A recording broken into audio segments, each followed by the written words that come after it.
잠깐. 오늘 이야기를 시작하기 전에 딱 한 가지만 물어볼게요.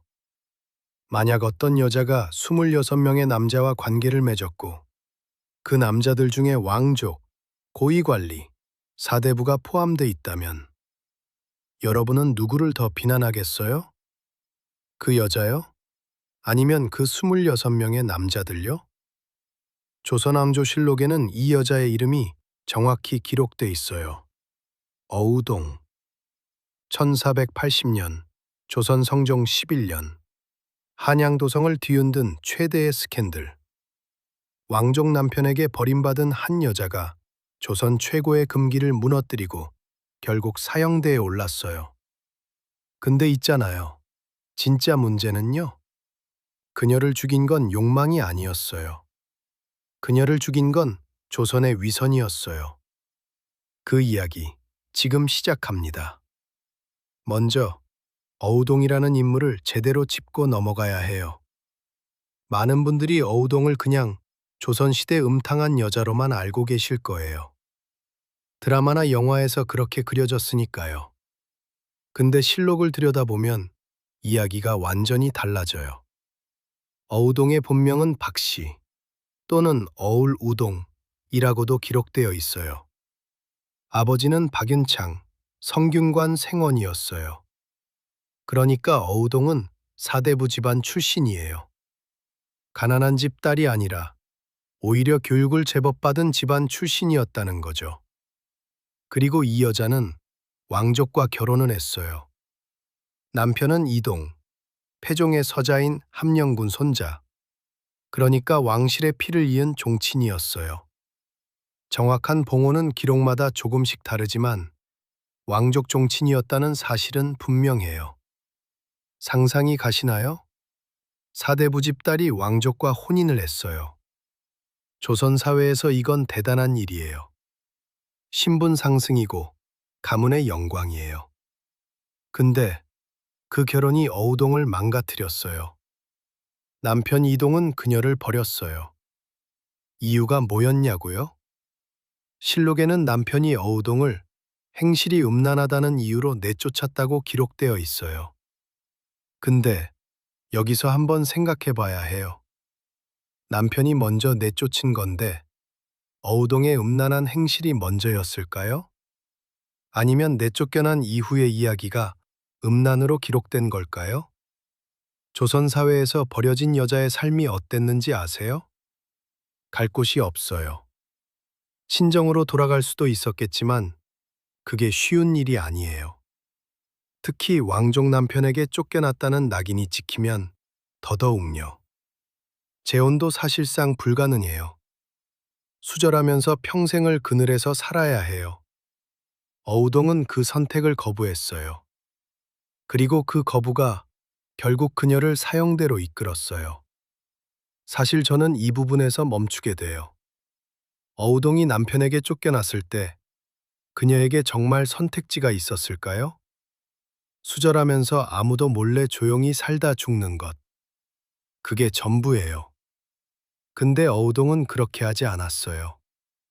이후 어우동의 행적이 소문으로 퍼지기 시작해요. 그녀가 사대부, 왕족, 관리들과 관계를 맺는다는 이야기가 한양도성 안에 돌기 시작해요. 여기서 잠깐만요. 실록에는 어우동과 관계를 맺은 남자들의 이름이 기록되어 있어요. 이름이 실명으로 죄다 나와요. 이게 얼마나 충격적인 기록인지 아세요? 왕족, 고위관료, 사대부의 이름이 사통 기록에 버젓이 올라 있는 거예요. 잠시 후에 그 이름들 하나씩 다 꺼낼 거예요. 그 전에 댓글로 한번 예측해 보세요. 여러분 생각엔 어떤 신분의 남자가 가장 많이 연루됐을까요? 왕족? 관리? 사대부? 댓글로 달아주세요. 나중에 확인해 봅시다. 자, 이제 본격적으로 들어가 봅시다. 조선왕조실록 성종 11년 9월의 기록이에요. 어우동의 사건이 본격적으로 수면 위로 올라오는 시점이에요. 그녀와 연루된 남자들의 목록이 기록에 남아 있는데 이걸 하나씩 뜯어보면 소름이 돋아요. 진짜로요. 첫 번째, 이기, 왕족이에요. 정확히는 종친이에요. 어우동의 전 남편과 같은 종친 계통의 인물로 기록에 등장해요. 왕실의 피를 이어받은 남자가 버려진 종친의 전 부인과 관계를 맺은 거예요. 이게 얼마나 심각한 문제냐면요. 조선은 유교 국가예요. 예진을 지키는 게 나라의 근본이에요. 왕실 종친이 윤리를 어기는 건 그냥 개인의 잘못이 아니라 나라 체계를 흔드는 일이었어요. 근데 그게 실록에 버젓이 기록돼 있어요. 두 번째, 홍찬. 홍찬은 당시 종사품 이상의 관직을 지낸 사람으로 엄연히 조정 관료예요. 나라녹을 받아먹는 사람이 어우동과 사통했다고 실록에 기록돼 있어요. 세 번째, 가미와 강숙돌. 이쪽은 상대적으로 낮은 신분의 남자들이에요. 근데 실록에 나란히 기록돼 있어요. 네 번째, 박강, 이승원, 이수산. 이 중 이승원은 특히 주목해야 해요. 그는 어우동과 관계를 맺은 뒤 그 사실을 주변에 발설했다는 정황이 있어요. 그러니까 어우동 스캔들이 퍼진 데는 여자 혼자가 아니라 관계를 맺고 나서 입을 놀린 남자들의 역할도 컸다는 얘기예요. 믿기 어렵겠지만 이게 실화예요. 다섯 번째, 왕족 이난과 이찬. 여기서 진짜 충격적인 게 나와요. 이난, 이찬, 이 두 사람은 단순한 종친이 아니에요. 왕에 가까운 친족이에요. 성종의 종친 범주에 들어가는 인물들이 어우동 스캔들에 이름을 올렸어요. 이게 말이 됩니까? 왕의 친족들이 줄줄이 한 여자와의 사통 기록에 올라온 거예요. 성종 입장에서 생각해봐요. 자기 친족들의 이름이 스캔들에 올라온 거예요. 이걸 어떻게 처리해야 할까요? 이 질문이 나중에 결정적으로 중요해져요. 근데 있잖아요. 이 목록에서 제가 제일 눈에 걸리는 이름이 하나 있어요. 설선이라는 종. 어우동의 시비였던 인물이에요. 실록을 보면 설선이 어우동과 남자들 사이에서 연락을 주선했다는 내용이 나와요. 거들어줬다는 거죠. 그러니까 어우동의 만남은 즉흥적인 게 아니었어요. 어느 정도 계획적이고 반복적이었어요. 중간에 연락을 주선하는 사람까지 있었다는 거잖아요. 이건 단순히 한때의 일탈이 아니라는 거예요. 그럼 어우동은 왜 이 관계들을 계속 이어갔을까요?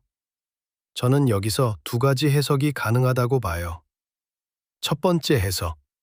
어우동은 남편에게 버려진 이후 의도적으로 이 관계들을 통해 자신만의 생존 방식을 만들었다는 것. 두 번째 해석. 어우동은 단순히 버려진 후의 외로움과 욕망을 그 방식으로 채웠다는 것. 어느 쪽이든요. 그 관계를 맺은 상대방들도 책임이 있잖아요. 그런데 실록은 어떻게 기록했냐고요? 남자들 이름은 기록됐지만 대부분 처벌이 경미했어요. 어우동 혼자 사형이었어요. 연루된 남자들이 26명이 넘는데 대부분은 살아남았어요. 여러분은 이게 공정하다고 생각하세요? 아니면 당시 조선 사회에서 어쩔 수 없는 일이었다고 보세요? 댓글로 의견 남겨주세요. 이 부분 진짜 여러 의견 듣고 싶어요. 이제 시점을 바꿔볼게요. 어우동의 눈으로 이 이야기를 다시 들여다보는 거예요. 사실 이게 제일 중요한 시점이에요. 역사가 기록하지 않으려 했던 시점이기도 하고요. 어우동은 왕족 남편과 결혼을 했어요. 그게 가문의 영광이었겠죠? 어린 시절부터 교육받고 얌전하게 자라서 왕실과 연결되는 혼인을 한 거예요. 근데 그 결혼이 파탄났어요. 남편 이동에게 쫓겨났어요. 조선에서 이혼, 정확히는 출거라고 하는데 여자가 쫓겨나는 거예요. 쫓겨난 여자는 사회적으로 이미 죽은 거나 다름없었어요. 재혼도 어렵고 수절도 해야 하고 친정 식구들에게도 짐이 되는 존재가 되는 거예요. 어우동은 그 현실을 봤을 거예요. 그리고 어떤 시점에서 그녀는 결정을 내렸겠죠? 조선이 내게 죽은 삶을 강요한다면 나는 내 방식으로 살겠다. 이게 제 해석이 아니에요. 어우동의 행동 자체가 그걸 보여줘요. 그녀는 몰래 숨어서 만남을 가지지 않았어요. 어느 정도 공개적이었어요. 도성 안에서 소문이 날 정도로요. 그게 단순히 욕망 때문만은 아니라는 거예요. 저는 어우동이 알고 있었다고 봐요. 자기가 어떤 위험에 처해 있는지, 자기가 어디로 향하고 있는지. 그런데도 멈추지 않았어요. 왜일까요? 실록에는 어우동이 사형 판결 앞에서 어떤 말을 남겼는지 기록되어 있지 않아요. 그녀의 목소리는 그 어디에도 없어요. 하지만 그녀가 행동으로 남긴 것들은 실록에 고스란히 기록돼 있어요. 그 행동들이 어우동의 목소리예요. 실록에서 흥미로운 부분이 또 있어요. 어우동과 관계를 맺은 남자들이 단순히 몰래 만난 게 아니에요. 일부 기록에는 어우동이 자신의 몸에 문신을 새겼다는 내용도 나와요. 조선시대의 문신은 형벌로 쓰이기도 했지만 어우동의 경우는 달랐어요. 일종의 자기 표식 같은 것이었다는 해석이 있어요. 자신이 누구와 관계를 맺었는지 그 흔적을 몸에 새겼다는 거예요. 이게 말이 됩니까? 이건 그냥 방종한 여자의 행동이 아니에요. 이건 어떤 선언이에요. 자기 몸에 대한 자기 결정권을 조선 사회의 방식으로 주장하는 거예요. 물론 그 시대 사람들 눈에는 끔찍하게 보였겠죠? 근데 저는 거꾸로 물어보고 싶어요. 그녀에게 그 방식 말고 다른 선택지가 있었나요? 이제 세 번째 시점으로 넘어가요. 연루된 남자들이에요. 이 사람들 입장에서 이 사건을 보면 솔직히 말해서 그냥 웃겨요. 아니, 웃기다기보다는 기막히다는 표현이 맞겠네요? 이 남자들은 뭐 하는 사람들이에요? 낮에는 성리학 읊고 예절 따지고 여자들 수절 강요하는 사람들이에요. 그러면서 밤에는요? 버려진 왕족 부인과 몰래 만남을 가지고 있었어요. 홍찬의 경우를 봐요. 홍찬은 어우동과의 관계가 발각된 이후 어떻게 됐을까요? 실록 기록을 보면 처벌을 받긴 했지만 사형은 아니에요. 어우동과 비교하면 솜방망이 수준이에요. 이기도 마찬가지예요. 왕족이라는 신분이 어느 정도 방패가 됐어요.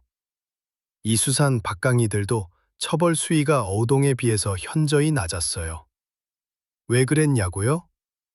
조선의 법체계에서 간통의 책임은 기본적으로 여자에게 더 무겁게 물었어요. 특히 유부녀가 아닌 여자이면서도 사대부 계층에 준하는 출신일 경우 정절을 지키지 않은 죄가 더 크게 적용됐어요. 이게 말이 됩니까? 근데 이게 단순히 불공평한 법의 문제만이 아니에요. 이 남자들 중에 어우동을 직접 고발한 사람이 있어요. 실록을 보면 어우동 스캔들이 공식적으로 수면 위로 오른 건 자기 부인에게 어우동과의 관계를 들킨 남자들의 가족이나 지인이 고발하면서예요. 몇몇은 스스로 발설하기도 했다는 정황도 있고요. 그러니까요. 어우동과 즐거운 시간을 보낸 다음 상황이 위험해지니까 어우동에게 죄를 씌워 손 씻으려 했던 남자들이 있었다는 거예요. 본인들도 같이 그 자리에 있었으면서요. 이게 어우동의 진짜 비극이에요. 그녀를 파멸로 이끈 게 자기 욕망만이 아니라 함께 그 욕망을 즐기다 위험해지자 등을 돌린 남자들이었다는 거예요. 사건이 커진 건 사헌부가 개입하면서예요. 사헌부는 지금으로 치면 검찰 겸 감찰기관이에요. 관리들의 비리와 윤리 위반을 담당했어요. 어우동이 사헌부에 끌려왔을 때 남자들은 어떻게 했냐고요? 대부분 어우동이 먼저 유혹했다는 식으로 증언했어요. 물론 실록에 그 말이 그대로 나오진 않아요. 하지만 처벌 결과를 보면 그 방향으로 흘렀다는 걸 알 수 있어요. 어우동은 혼자 모든 걸 짊어졌어요. 잠깐 또 댓글 한번 부탁드려요. 지금까지 들으신 내용 중에서 가장 충격적이었던 부분이 어디였어요? 저는 남자들이 먼저 만남을 즐기고 나서 위험해지니까 어우동에게 죄를 떠넘겼다는 부분이 제일 기막혔거든요. 여러분은 어떤 부분에서 가장 분노하거나 놀라셨는지 댓글로 남겨주세요. 이제 이 이야기의 핵심 무대로 들어와요. 성종 대 신하들의 대립이에요. 성종은 조선의 9대 왕이에요. 재위 기간은 1469년부터 1494년까지. 조선 초기를 안정시키고 경국대전을 완성한 왕이에요. 문치를 강조하고 성리학적 이상 국가를 세우려 했던 왕이에요. 성종 입장에서 어우동 사건은 그냥 스캔들이 아니에요. 정치적 시험이었어요. 신하들 중 강경파는 어우동을 즉각 사형에 처해야 한다고 주장했어요. 이유가 뭐냐고요? 부도를 어겼다. 삼강오륜을 무너뜨렸다. 이런 여자를 살려두면 나라의 기강이 흔들린다. 이게 강경파의 논리였어요. 근데 있잖아요. 흥미로운 건 성종이 처음에는 사형에 반대했다는 거예요. 성종은 초반에 어우동을 살리는 쪽으로 의견을 냈어요. 왜였을까요? 한 가지 이유는 법리적인 거예요. 당시 대명률의에 따르면 어우동의 경우에 사형을 적용하기가 애매했어요. 어우동은 유부녀가 아니라 이미 출거, 즉 쫓겨난 상태였어요. 쫓겨난 여자에게 간통죄를 동일하게 적용할 수 있느냐는 법률 해석에 문제가 있었어요. 그래서 일부 신하들은 법에 맞는 처벌만 해야 한다 며 사형 대신 다른 형벌을 주장하기도 했어요. 근데 또 다른 이유가 있었어요. 연루된 남자들 중에 성종의 친족이 있었다는 거예요. 성종이 어우동을 사형에 처하면 그 남자들은 어떻게 됩니까? 어우동과 사통한 왕실 종친들도 함께 처벌받아야 하잖아요. 이게 성종이 직면한 딜레마였어요. 어우동 하나를 죽이는 게 아니에요. 어우동을 죽이는 결정은 연루된 왕족들과 고위 관료들의 처벌 수위를 어떻게 할 것인지와 연결된 정치적 결정이었어요. 신하들의 압박이 거세졌어요. 사헌부, 사간원이 계속 강경 처벌을 요청했어요. 성균관 유생들까지 목소리를 높였어요. 이런 여자를 살려두면 조선 전체의 여인들에게 그릇된 선례가 된다. 이게 그들의 논리였어요. 근데 여기서 좀 들어봐요. 신하들이 정말로 조선 여인들의 교학을 걱정했을까요? 아니면 자기들과 연루된 동료들의 이름이 스캔들에 올라가 있으니까 그 스캔들의 원흉을 빨리 처리해서 사건 자체를 덮으려 했던 걸까요? 이게 말이 됩니까? 어우동이 죽어야 사건이 끝나요. 어우동이 죽어야 연루된 남자들의 이름이 더 이상 거론되지 않아요. 어우동이 죽어야 왕실의 체면이 지켜져요. 결국 성종은 결정을 내려요. 성종 11년 1489월 어우동은 사형에 처해졌어요. 어우동이 처형됐을 때 한양 도성에 사람들이 몰렸대요. 그녀의 이름이 워낙 유명해졌으니까요. 그 군중 속에는 어우동과 관계를 맺었던 남자들도 있었을까요? 실록은 그 장면을 기록하지 않았어요. 실록은 어우동이 어떤 마지막 말을 남겼는지도 기록하지 않았어요. 실록에는 딱 이것만 나와요. 어우동을 즉 교수형에 처하다. 그게 전부예요. 자, 이제 제가 처음에 했던 말로 돌아와 봅시다. 그녀를 죽인 건 욕망이 아니었어요. 어우동 사건을 정리해봐요. 반계를 맺은 남자가 26명이 넘었어요. 그 중에 왕족도 있고 고위 관료도 있고 사대부도 있었어요. 그 남자들은요, 살아남았어요. 대부분은요. 어우동은요, 사형이었어요. 이게 조선의 법이었냐고요? 네, 그렇게 볼 수도 있어요. 하지만 그 법이 누구를 위한 법이었냐는 게 문제예요. 조선의 법은 기본적으로 유교적 질서를 유지하는 도구였어요. 그 질서 속에서 여자의 정절은 단순한 개인의 덕목이 아니라 사회적 의무였어요. 3강, 오륜의 그녀의 틀 속에서 여자는 남편에게 절대적으로 복종해야 했어요. 근데 있잖아요. 그 남편이 먼저 여자를 내쳤잖아요. 어우동을 내쫓은 이동은 처벌받지 않았어요. 왕족이니까요. 어우동과 사통한 왕족과 관료들은 가볍게 처벌받거나 넘어갔어요. 신분이 있으니까요. 어우동만 죽었어요. 여러분은 어떻게 생각하세요? 성종을 단순히 나쁜 왕으로 볼 수는 없어요. 성종은 조선 역사에서 손꼽히는 명군이에요. 법률을 정비하고 학문을 장려하고 조선의 기틀을 완성한 왕이에요. 근데 어우동 사건에서 성종이 한 선택을 보면 그는 결국 시스템을 선택했어요. 개인보다 체제를요. 신하들의 압박을 이겨낼 수 있었을까요? 처음에 사형에 반대했지만 결국 결정을 뒤집었어요. 왜? 왕도 시스템 안에 있으니까요. 조선이라는 유교적 체제 안에서 왕도 완전히 자유롭지 않았어요. 신하들의 여론, 성리학적 명분, 왕실의 체면, 이 모든 것이 성종의 선택을 압박했어요. 그리고 결국 가장 약한 사람이 희생됐어요. 가장 목소리가 없는 사람이요.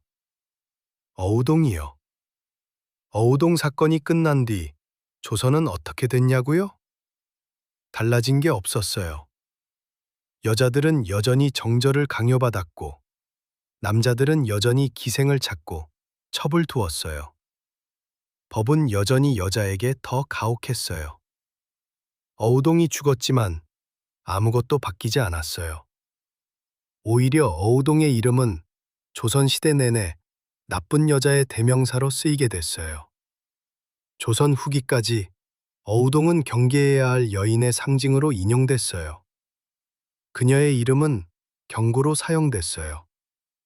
저런 여자가 되지 말아라. 540년이 지났어요. 지금 우리는 어우동을 어떻게 봐야 할까요? 저는 이 질문이 역사 이야기로만 끝나면 안 된다고 생각해요. 지금도 비슷한 일이 일어나잖아요? 어떤 사건에서 여자만 이름이 공개되고 남자는 가려진다든지, 어떤 스캔들에서 같이 연루됐는데 여자만 더 가혹하게 비난받는다든지. 시대는 달라졌어요. 법도 달라졌어요. 하지만 어떤 것들은 아직도 묻고 싶어요. 그녀를 죽인 건 욕망이었을까요? 아니면 그 욕망을 혼자 짊어지게 만든 위선이었을까요? 저는 이 영상을 준비하면서 실록을 계속 들여다봤어요. 성종실록, 정확히는 성종 11년의 기록이에요. 실록은 정말 꼼꼼한 기록이에요. 어우동과 관계를 맺은 남자들의 이름, 직책, 신분이 다 나와요. 어우동을 신문하는 과정도 나와요. 신하들이 사형을 요청하는 상소도 여러 개 기록돼 있어요. 근데 어우동이 무슨 말을 했는지는 없어요. 어우동이 어떤 표정으로 신문을 받았는지도 없어요. 어우동이 사형을 앞두고 어떤 생각을 했는지도 없어요. 실록은 권력자들의 목소리는 상세히 기록했지만 어우동의 목소리는 기록하지 않았어요. 이게 또 하나의 위선이에요. 그녀를 역사에 올려놓은 건 그녀의 행동이었지만 그 역사 속에서 그녀의 목소리는 지워진 거예요. 어우동이 진짜로 어떤 사람이었는지, 그녀가 진짜로 무엇을 원했는지 우리는 알 수 없어요. 실록이 기록하지 않았으니까요. 하지만 그 기록의 빈자리가 어쩌면 그게 어우동의 진짜 이야기인지도 몰라요. 어우동 이야기가 지금도 회자되는 이유가 뭘까요? 단순히 스캔들이어서가 아니에요. 이 이야기가 지금도 계속 소비되는 이유는 그 안에 있는 질문들이 아직도 해결되지 않았기 때문이에요. 누가 책임을 지는가? 제도가 개인을 어떻게 압박하는가? 힘 있는 사람들이 힘 없는 사람에게 잘못을 떠넘길 때 우리는 어떻게 해야 하는가? 어우동은 540년 전에 죽었어요. 하지만 그 죽음이 던진 질문은 살아있어요. 오늘 우리가 살펴본 것들을 정리해 볼게요. 어우동은 왕족 남편에게 버려진 사대부 출신 여자였어요. 그녀는 쫓겨난 이후 왕족, 고위 관료, 사대부들과 관계를 맺었어요. 그 남자들의 이름이 실록의 실명으로 기록돼 있어요. 신하들은 조선에 기강을 세운다며 사형을 요청했어요. 성종은 처음엔 반대했지만 결국 허락했어요. 어우동은 1480년 교수형을 당했어요. 연루된 남자들 대부분은 가볍게 처벌받거나 살아남았어요. 그리고 이게 역사는 기억해요. 어우동을 음탕한 여자로요. 욕망은 함께 나눴다. 죄는 혼자 받았다. 마지막으로 한 가지만 더 얘기할게요. 어우동 사건을 기록한 성종실록은 현재 유네스코 세계기록유산이에요. 그 방대한 기록 속에 어우동의 이름이 있어요. 그 이름 옆에 그녀와 관계를 맺은 남자들의 이름이 줄줄이 있어요. 그리고 그녀의 처형 기록이 있어요. 실록은 그 모든 것을 남겼어요. 근데 정작 어우동의 목소리는 없어요. 역사가 기록하지 않은 것들을 우리가 기억해야 할 이유가 여기 있어요. 실록에 기록된 것은 권력이 남긴 이야기예요. 기록되지 않은 것은 어쩌면 우리가 찾아야 할 진짜 이야기인지도 몰라요. 오늘 영상 어떠셨나요? 저는 이 이야기를 준비하면서 여러 번 멈추게 됐어요. 실록을 읽다가 어우동이라는 이름 세 글자 앞에서 몇 번이나 생각을 고쳐먹었는지 몰라요. 그녀가 진짜로 어떤 사람이었는지, 그녀가 진짜로 원했던 게 뭐였는지, 540년이 지난 지금도 우리는 알 수 없어요. 실록이 그걸 기록하지 않았으니까요. 하지만 여러분도 오늘 이 이야기를 들으면서 뭔가 느끼셨을 거라 생각해요. 궁금한 점이 있거나, 제가 놓친 부분이 있거나, 아니면 다음에 다뤘으면 하는 역사 이야기가 있다면 댓글로 꼭 알려주세요. 진심으로 모든 댓글 다 읽거든요. 그리고 이 영상이 조금이라도 도움이 됐거나 새롭게 생각해보게 됐다면 좋아요와 구독 꾹 눌러주세요. 그게 저한테는 진짜 큰 힘이 돼요. 여기까지 긴 영상 끝까지 함께 해주셔서 진심으로 감사드립니다. 다음 이야기에서 또 만나요.